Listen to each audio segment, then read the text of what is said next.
പ്രിയപ്പെട്ടവരെ, നമ്മൾ ഈ 2025 ഓണം സെലിബ്രേഷൻ നടക്കുകയാണല്ലോ.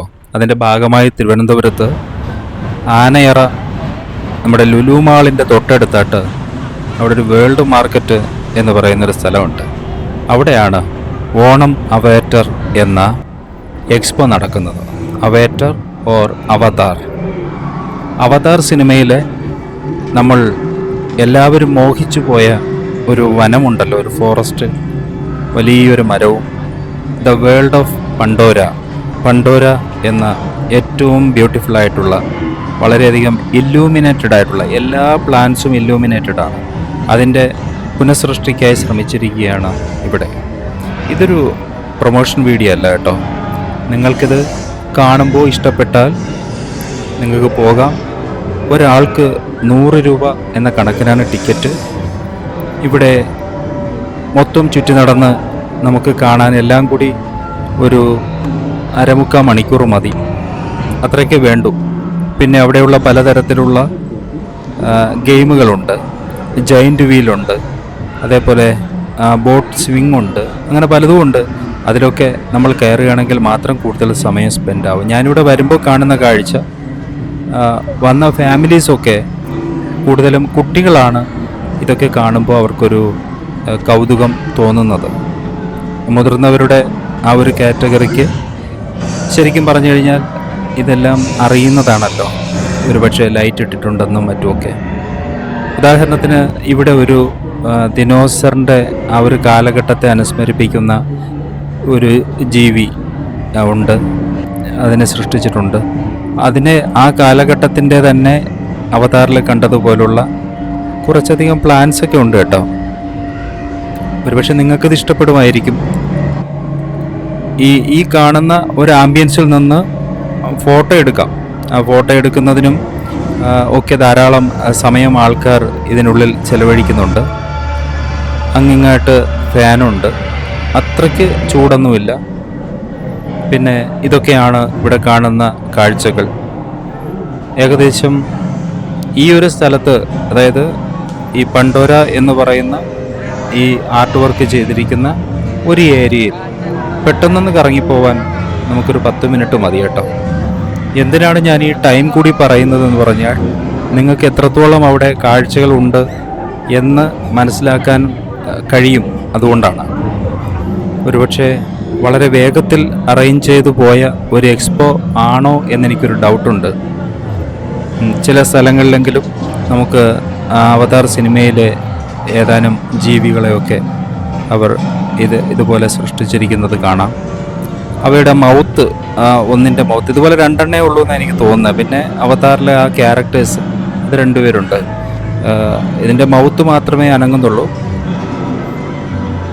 കുറച്ചുകൂടിയൊക്കെ ശ്രദ്ധിച്ചെങ്കിൽ ഇതിനേക്കാൾ ഭംഗിയാക്കാമായിരുന്നു. ലൈറ്റ് താരതമ്യേന ആ ഫിഗറിനെ നമുക്ക് മനസ്സിലാക്കാൻ പാകത്തിലുള്ള ലൈറ്റ് ഇട്ടിട്ടാണ് അതിനനുസരിച്ചുള്ള ഈ കളറും ഇല്ലുമിനേഷൻ കൊടുത്തിരുന്നെങ്കിൽ കുറേ കൂടെ നന്നായേനെ എന്നെനിക്ക് തോന്നി.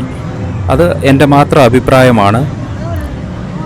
ഇതിൽ നമുക്ക് കുറ്റവും കുറവും ഒന്നും പറയാനില്ല.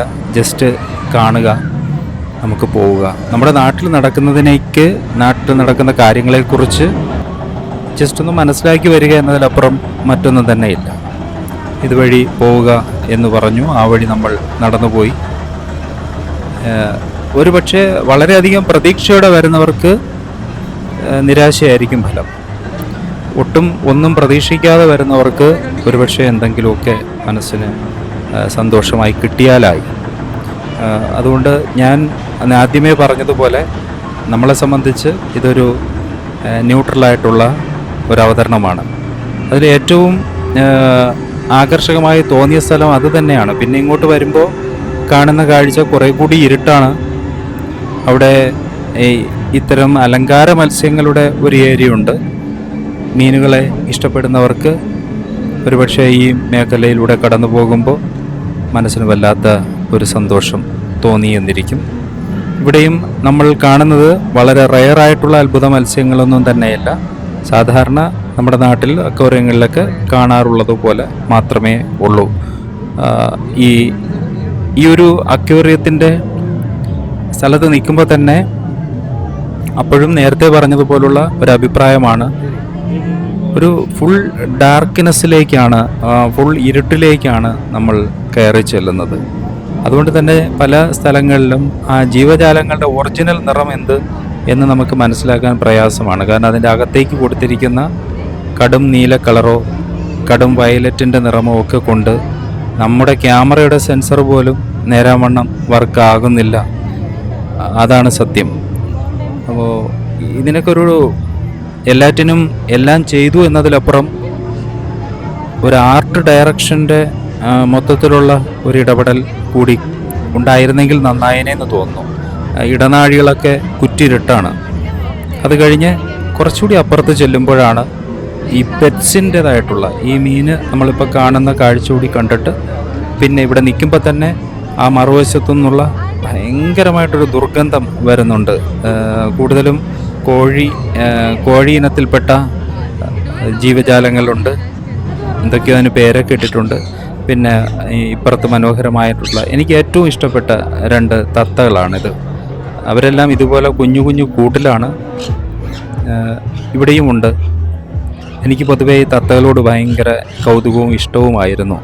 ഈ ഇടയ്ക്കാണ് എവിടുന്നോ പറന്ന് താഴെ വീണ ഒരു തത്തയെ രക്ഷപ്പെടുത്തി കൂട്ടിലിട്ട ഒരു ഗ്രഹനാഥൻ ഫോറസ്റ്റിൻ്റെ പിടിയിലാവുന്നത്.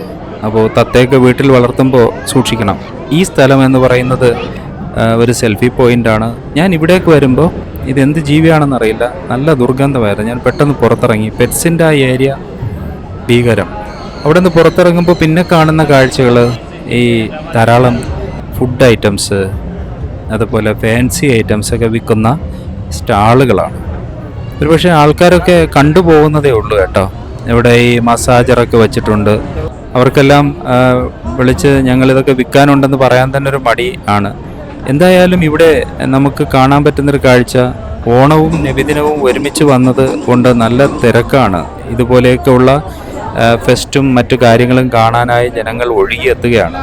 അവരുടെ പ്രതീക്ഷയ്ക്കൊത്ത് അതിൻ്റെ സംഘാടകരുടെ ഭാഗത്ത് നിന്ന്, ഓർഗനൈസേഷൻ്റെ ഭാഗത്ത് നിന്ന് ഉള്ള ഒരു ഗ്രാഫ് പ്രതീക്ഷയ്ക്കൊത്ത് ഉയർന്നിട്ടില്ല എന്ന് പലരും പറയുന്ന കേട്ടു. നമ്മൾ അവരോട് അഭിപ്രായം ചോദിക്കുമ്പോൾ തന്നെ